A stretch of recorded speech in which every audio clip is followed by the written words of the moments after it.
Assalamualaikum warahmatullahi wabarakatuh. Alhamdulillah wa syukrillah wa la haula wa la quwata illa billah. Asyhadu an la ilaha illallah wa asyhadu anna Muhammadan abduhu wa rasuluh la nabiyya ba'dah.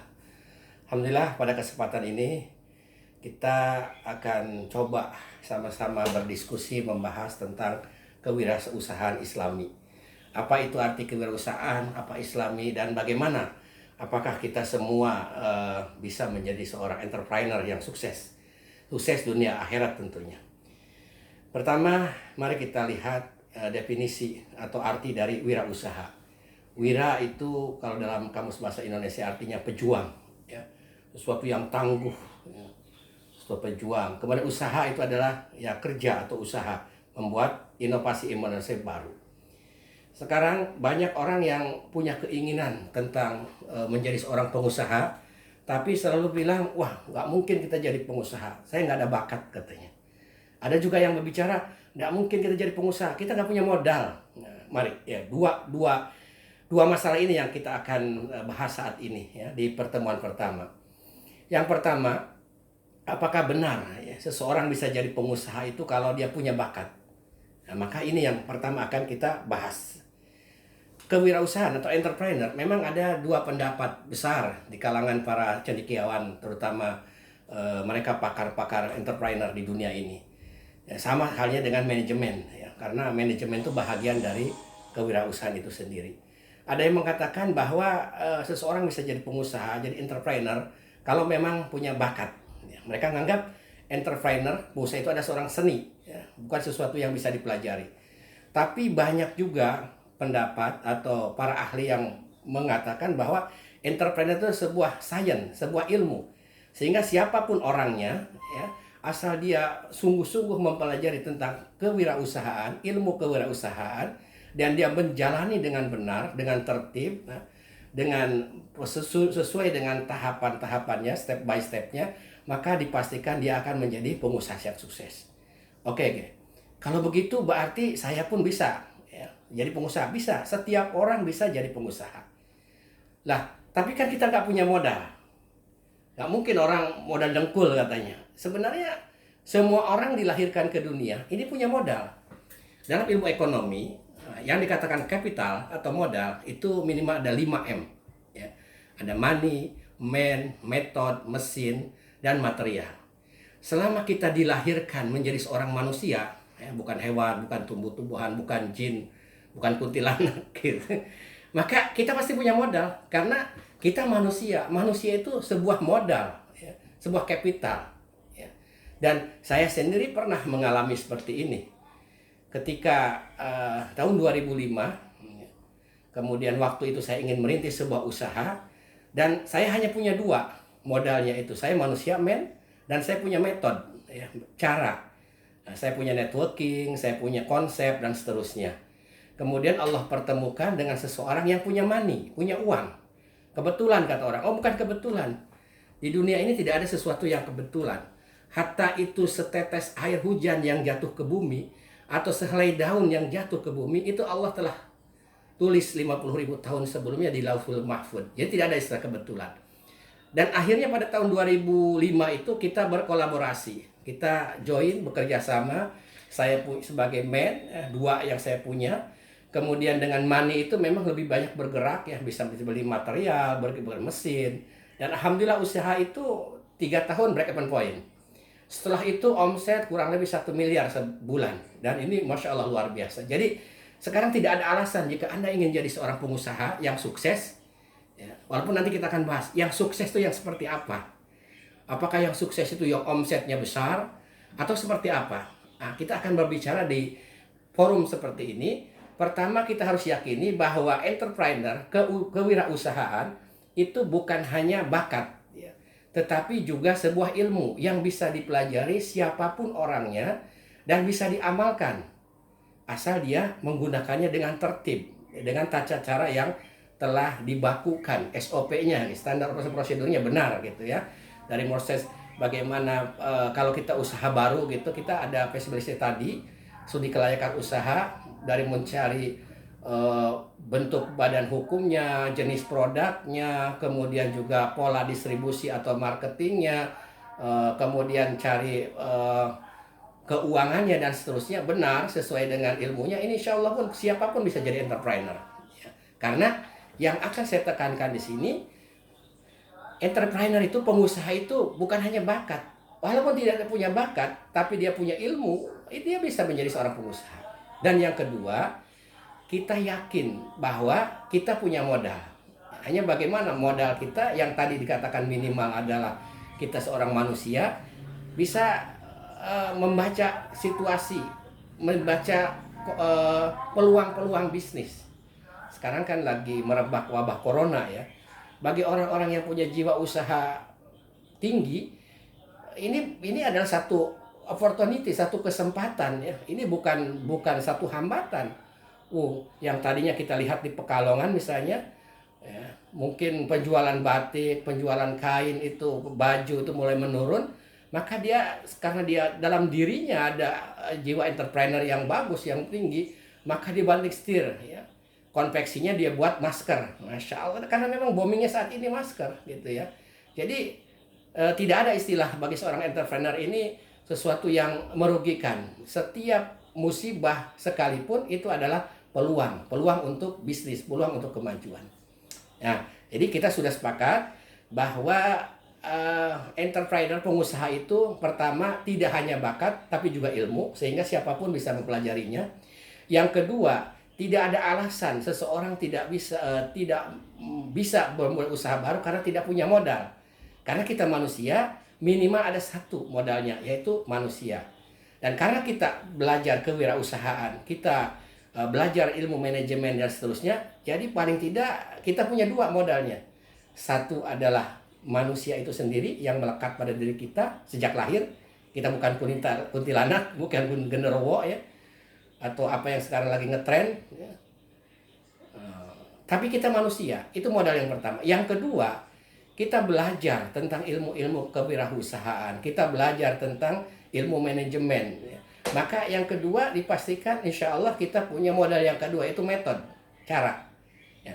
Dengan dua modal ini tinggal kita mencari peluang ya. Siapa orang yang mempunyai, dan tidak mutlak ya. Seorang pengusaha itu tidak mutlak harus punya 5M itu, harus punya money, harus punya metode, harus punya apa tadi, yang mutlak tuh itu mutlak ya. Seorang pengusaha tuh mutlak harus jadi manusia, nggak bisa jadi binatang atau tumbuh-tumbuhan. Tapi masalah uang, masalah mesin, masalah yang mutlak memang dua ya. Maaf saya bukan satu, manusia dengan metode. Masalah money, mesin, kemudian material itu bisa diusahakan kalau orang tuh telah mempunyai dua. Tapi kalau kita hanya punya satu, saya manusia, tidak punya metode tuh sama dengan ide ya. Kita akan usaha, tapi kita tidak punya ide usaha apa. Nah, ini kan nggak bisa. Jadi paling tidak kalau kita punya ide, punya keinginan, punya rencana, punya planning, punya mimpi ya. Sekarang masya Allah, orang mimpi aja takut ya. Kita mimpilah yang terbagus. Standar kita tuh Abdurrahman bin Auf. Abdurrahman bin Auf. Oke, jadi kita sudah sepakat bahwa kewirausahaan, entrepreneur itu bukan hanya bakat, tapi adalah satu sains juga yang bisa dipelajari. Yang kedua, kita juga telah sepakat bahwa tidak ada orang yang tidak punya modal ketika akan memulai usaha baru, selama dia ada seorang manusia. Selama dia punya metode, ide, gagasan, rencana, planning. Maka dengan dua hal ini baru silahkan mengkolaborasi dengan yang punya mesin, atau yang punya material, atau yang punya uang atau money. Dan tidak harus 5 ini. Oke. Berikutnya adalah kita kan sukses itu bukan hanya di dunia saja. Ya. Dalam Al-Quran itu memang ada dua tipologi manusia. Dijelaskan dalam Al-Quran, ada satu golongan yang minkum yuridud dunya wa minkum yuridul akhirah. Di antara manusia itu ada yang menginginkan dunia, ansih gitu ya. Dan ada juga yang hanya menginginkan akhirat. Tapi Rasulullah SAW mendidik kita, mengajarkan kita agar kita ini sukses kedua-duanya, dunia dan akhirat. Ya, sehingga doa sapu jagat yang sangat terkenal, Rabbana atina fid dunya hasanah wa bil akhirati hasanah wa qina azabannar. Kita ingin hasanah di dunia dan kita pun ingin hasanah di akhirat. Lalu apa sebenarnya hasanah di dunia? Kenapa kita belajar dulu konsep hasanah di dunia dan akhirat? Karena tujuan akhir dari seorang entrepreneur adalah kesuksesan, kebahagiaan, ketentraman, ya. Kalau awalnya saja konsep tentang apa itu sukses, apa itu bahagia sudah salah, maka nauzubillah min dzalik, semua usahanya akan salah. Caranya salah, niatnya salah, dan barangkali kalau ini terjadi nanti akan halal haram hantam. Kalaupun kata orang dalam 2 tanda kutip sukses, ini hanya sukses sementara yang di dunia ini. Maka pertama yang harus kita fahami, maksud sukses di dunia ini tidak ada kaitannya dengan koleksi kebendaan-kebendaan yang kita miliki, atau tidak ada kaitannya dengan akumulasi kekayaan, akumulasi harta. Maka semakin banyak hartanya dia semakin sukses. Karena kenapa? Karena yang paling disukses kalau di akhirat, hasanah fi akhirat, itu semua ulama sepakat, dakhalal jannah, masuk surga. Bil hisab atau bi ghairi hisab. Dan yang paling hasanah fil akhirat itu adalah dakhalal jannah bi ghairi hisab, masuk surga tanpa hisab. Tetapi apa ta'rifu hasanah fi dunia? Nah, mungkin bahkan saya dulu punya keyakinan hasanah di dunia itu tipologi seperti Nabi Sulaiman alaihissalam. Orangnya kaya, kekuasaannya besar, ya. Kemudian semua tunduk padanya, baik angin, jin, manusia, binatang, ya. Ini paling hasanah di dunia. Ternyata kalau kita belajar sirah nabawiyah, itu orang yang paling hasanah di dunia itu Rasulullah Shallallahu Alaihi Wasallam. Orang yang paling hasanah di akhirat Rasulullah Shallallahu Alaihi Wasallam. Lalu kita lihat dalam sirah itu bagaimana keseharian Rasulullah, bagaimana keduniawian Rasulullah. Apakah Rasulullah meninggalkan harta yang banyak? Tidak. Bahkan ada satu riwayat, Allah alam ini kebenaran riwayat ini, bahwa ketika meninggal Rasulullah masih menggadaikan, masih punya baju besinya tergadai di orang Yahudi. Walaupun dalam Al-Quran bahwa harta rampasan perang ini milik Allah dan Rasulnya, tapi Rasulullah tidak manfaatkan untuk kepentingan pribadinya. Dia lebih banyak untuk kepentingan umat. Bahkan suatu ketika istri Rasulullah itu, karena waktu itu Islam sudah berjaya, ya, banyak ghanimah masuk ke Baitul Mal, kemudian semua istri-istri Rasulullah itu berkompromi, bersekongkol gitu. Yuk kita ngajukanlah tambahan uang belanja pada Rasulullah. Dan pada waktu itu mutakalimnya atau juru bicara yang menampung ide-ide dari Rasulullah itu Siti Aisyah radhiyallahu anha. Maka ketika itu Rasulullah Siti Aisyah radhiyallahu anha, dan ini wajar-wajar salah kalau perlakuan atau kejadian seperti sekarang itu wajar, ya. Penghasilannya atau income-nya bertambah, masa uang belanjanya tidak bertambah, ya. Nabi biasa makan dengan roti yang kering, kadang hanya dengan cuka gitu, ya. Jarang dengan yang enak-enak. Maka wajar perasaan waktu itu isi-isi sahabat mengutus Aisyah radhiyallahu anha, karena Aisyah ini sangat dekat dengan sangat disayangi oleh Rasulullah, maka meminta tambahan rezeki, gitu, tambahan uang bulanan. Dan apa yang terjadi? Muka Rasulullah memerah. Kemudian diceritakan dalam sirah itu, Nabi hampir 1 bulan lamanya meninggalkan istri-istrinya, dan dia tinggal di ini Masjid Nabawi. Nah, di samping Masjid Nabawi ini adalah rumah istri Nabi, sehingga pintu rumah-rumah istri Nabi itu masuk atau menghadap ke masjid. Nah, di Masjid Nabawi itu ada loteng atau ada lantai 2-nya. Maka Nabi itu hampir sebulan lamanya itu tidurnya di lantai 2 ini, di loteng, tidak di rumah istri Nabinya. Sampai berita itu tersiar di para sahabat bahwa Nabi telah menceraikan istri-istrinya. Sehingga Umar bin Khattab yang merupakan mertuanya Rasulullah SAW itu sampai meminta tabayun atau klarifikasi, benar enggak, ya. Kemudian Umar bin Khattab naik ke atas dan didapati Rasulullah lagi berbaring, ya. Lagi berbaring di sebuah tikar, dan waktu itu Nabi tidak pakai baju, ya, sehingga ketika Nabi duduk di atas tikar itu, maka di punggungnya tuh kelihatan ya, kelihatan bekas tikar tersebut. Dan Umar bin Khattab menangis ya. Dia melihat keadaan Rasulullah yang kelihatannya begitu sengsara gitu ya. Seorang yang sangat dimuliakan Allah, seorang yang bisa memberi syafaat, satu-satunya nabi yang bisa memberi syafaat di yaumil kiamat nanti, tapi kehidupan dunianya kelihatan ngenes gitu ya, kelihatan sengsara ya.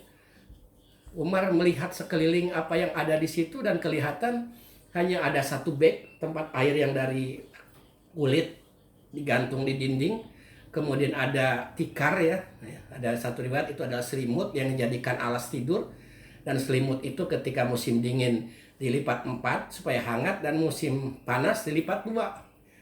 Tidak ada kekayaan lainnya. Maka Umar bin Khattab pun nangis. Wahai Rasulullah, gimana lihat musuh-musuh Allah, para kaisar-kaisar yang jelas-jelas menentang Allah, hidupnya begitu mewah, begitu gemerlap, glamor. Tapi kenapa engkau seperti ini? Ya, tapi Rasulullah mengingatkan kembali bahwa tujuan kita kemana, Umar? Kita ini tujuannya akhirat. Rumah kita tuh akhirat. Ya. Di dunia ini hanya sementara. Dunia ini hanya sementara.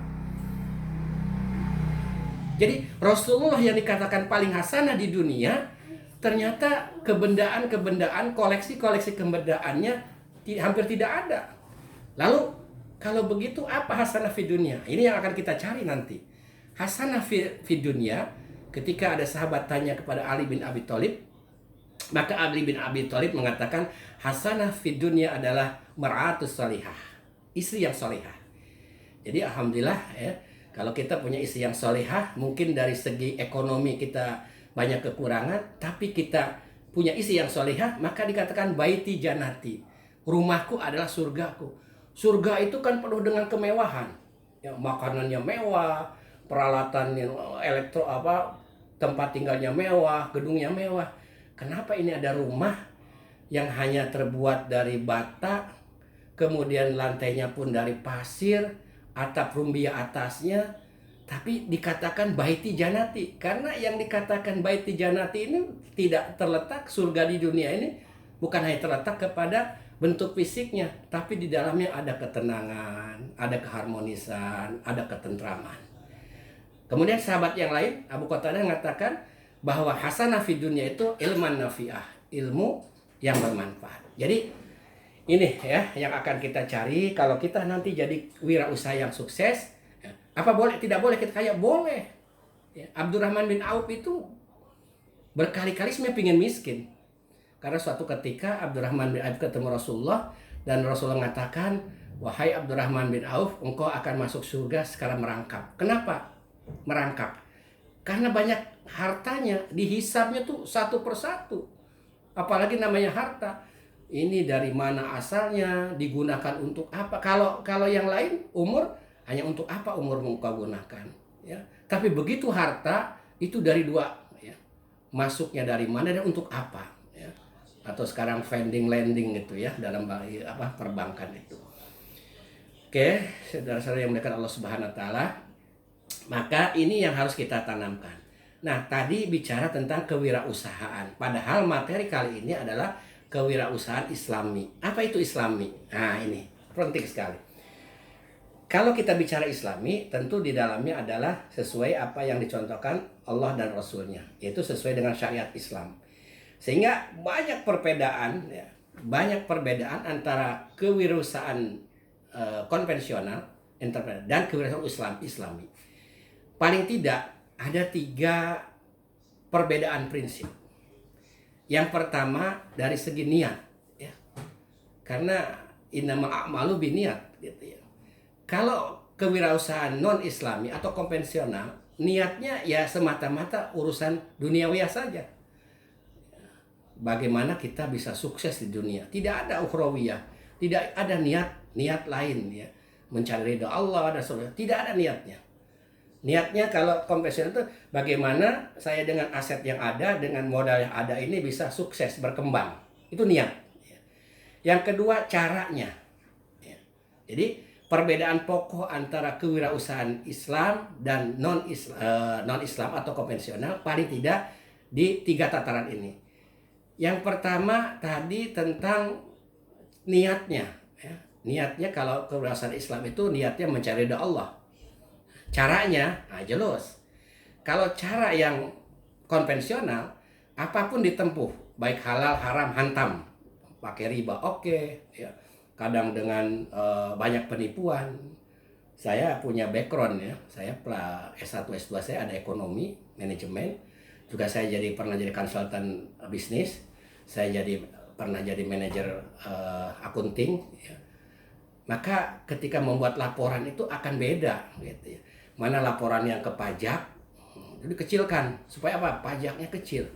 Mana untuk para investor biar orang itu bisa menginvest atau menambah modal ke kita, mau diajak kerjasama, itu di markup, digedekan itu keuntungannya. Dan nanti ada laporan keuangan yang untuk aslinya yang pemilik. Gitu. Ini pengalaman, saya pernah jadi accounting manager di sebuah perusahaan di Cirebon gitu ya. Bahkan ketika saya juga pernah jadi konsultan manajemen, maka ketika akan membuat usaha baru, kemudian kita mencari investor, itu betul-betul seperti optimistik sekali gitu ya. Padahal kan kalau membuat feasibility study nanti insya Allah di pertemuan kedua, bagaimana cara membuat feasibility study, bagaimana studi kelayakan usaha baru, itu kita yang bagus, itu realistik. Ya. Pesimistik juga tidak boleh, optimistik juga usahakan tidak, tapi yang realistik. Ya. Sehingga beberapa faktor itu kita nilai, kita potret, kemudian kita interpretasikan, sehingga kita proyeksikan dalam rencana usaha yang berbasis realistik. Oke. Jadi kembali ke materi bahwa kewirausahaan Islami itu dengan perbedaan dengan kewirausahaan biasa itu ada 3. 1 niat, ya. Yang kedua tadi yang niatnya jelas kalau kita ada mencari ridho Allah. Yang kedua caranya harus ikut sesuai dengan arahan Rasulullah. Ya. Bagaimana Rasulullah ketika mulai usaha gitu ya. Apakah misalnya lihat dulu apakah usahanya itu mudarat atau tidak, kemudian sumber dananya dari yang halal atau haram atau subhat, itu jelas sekali. Jadi yang kedua dan yang ketiga, kewirausahaan Islami itu harus dipastikan selain caranya benar, hasilnya nanti output yang dihasilkannya itu halalan thayyiban mubarakan. Jadi bukan thayyib saja baik. Kita baik ya. Mungkin kita baik, tapi itu halal. Ya. Tapi tidak baik. Ada nggak yang halal tidak baik? Ada. Ada nggak yang halal, thayyib tapi tidak barokah? Ada. Maka seorang pengusaha yang sukses, maka produk yang dihasilkannya itu, walaupun sudah dengan niat yang benar, mencari ridha Allah, yang keduanya sudah dengan cara yang benar, yaitu cara-cara Rasulullah, ya, sesuai dengan akidah, melihat mana yang halal haram, juga outputnya nanti yang dihasilkannya itu harus sesuai dengan yang halalan thayyiban mubarakan. Berkah ini yang paling penting. Mubarak ini, berkah ini yang paling penting. Dan berikutnya nanti mungkin kita akan lihat insya Allah, tapi di sesi kedua itu bagaimana memulai usaha dan apa itu produksi. Ya. Kita kan kita harus memproduksi barang dan seterusnya. Kita berpikir kalau produksi itu harus ada mesin, harus ada, tidak. Ya. Proses produksi itu nanti adalah karena ada penambahan nilai atau value added itu ya. Misalnya di gunung itu ada pohon. Maka ketika pohon itu ditebang, dibawa saja ke kota, itu semua proses produksi. Dan hanya penembangan itu proses produksi. Begitu kayu yang sudah gelondongan ini ada di kota, kemudian dibelah jadi 4 persegi bagus-bagus, dijual, itu dari gelondongan ke dibelah kecil-kecil, itu juga proses produksi. Belum dari situ dijadikan mebel dijual begitu saja, itu proses produksi. Mebel yang sudah jadi kemudian dipelitur, itu proses produksi. Kemudian dan seterusnya. Walaupun nanti timbul pertanyaan, lalu apa bedanya produksi, distribusi, dan promosi? Nah, insya Allah nanti kita bahas di pertemuan kedua insya Allah. Jadi kesimpulannya, pada pertemuan ini insya Allah kita sudah mengenal 3 hal. Yang pertama, kewirausahaan itu tidak hanya seni yang atau bakat, tetapi juga sebuah sains yang bisa dipelajari sehingga siapapun bisa menjadi seorang pengusaha sukses. Yang kedua, bahwa untuk menjadi seorang pengusaha perlu modal, dan itu betul. Namun modal tidak identik dengan uang. Modal dalam ilmu ekonomi ada 5C. Ada 5M gitu ya. Ada manusia, ada metode, ada material, mesin, kemudian money, uang. Maka selama kita jadi manusia, dan insya Allah karena kita belajar, kita punya 2 minimal, yaitu kita manusia dan kita punya metode, cara, gagasan, ide, harapan, ya. Maka dengan 2 ini kita bisa langsung berusaha dengan cari partner tentunya yang punya uang dan seterusnya. Dan karena ini kaitannya pengusaha yang Islami, maka suksesnya kita ini tidak hanya di dunia ansih semata-mata ya, tetapi bagaimana usaha kita ini akan menghantarkan kita masuk ke surga. Sehingga definisi sukses ini apabila kita usaha di dunia dan hasil usaha ini bisa menghantarkan kita ke surga, terlepas apakah ada akumulasi harta yang dihasilkan atau tidak. Dan yang terakhir sekali, bahwa perbedaan antara kewirausahaan Islam dan konvensional terletak kepada 3 hal tadi, yaitu niat harus jelas kalau Islam itu karena Allah, cara itu harus menggunakan cara yang sesuai dengan prinsip-prinsip Islam yang telah dicontohkan oleh Rasulullah SAW, dan yang ketiganya output yang dihasilkannya, produk yang dihasilkannya itu harus maslahat bagi umat dan untuk kitanya sesuatu yang halalan, thayyiban, mubarakan. Dan insya Allah akan disambung pada sesi yang kedua. Nanti itu kita akan belajar bagaimana membuat usaha baru, ya, membuat usaha baru, kemudian apa saja yang akan kita hasilkan dan seterusnya. Itu saja. Mudah-mudahan bermanfaat. Billahi fisabil haq fastabiqul khairat. Wassalamualaikum warahmatullahi wabarakatuh.